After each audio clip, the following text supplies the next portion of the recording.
A les esglésies de Sant Pere hi havia diferents retaules d'època moderna, a part del retaule de Sant Valentí, del que ja ens en va parlar la Maria Garganter.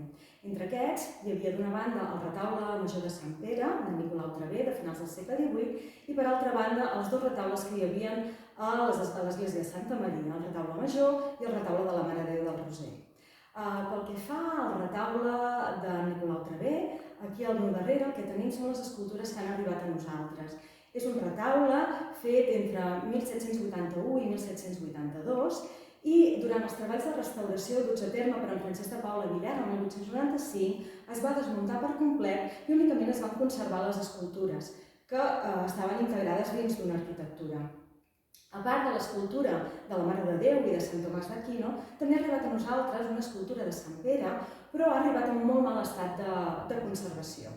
Pel que fa als retaules que hi havia a Santa Maria, com dic, hi ha primer el retaule major, que és obra d'en Baptista Palma, és un retaule fet entre 1611 i 1612, i aquest retaule es va desmuntar durant els treballs de restauració duts a terme per en Josep Puig i Cadafalch el 1917. Per tant, ha arribat a nosaltres totalment desmuntat. Únicament es conserven les taules, no pas l'arquitectura. El mateix passa amb el retaule de la Mare de Déu del Roser, que estava situat en el transsepte nord de l'església i que data de finals del segle XVI i que el 1920, també dins del mateix context, va ser desmuntat.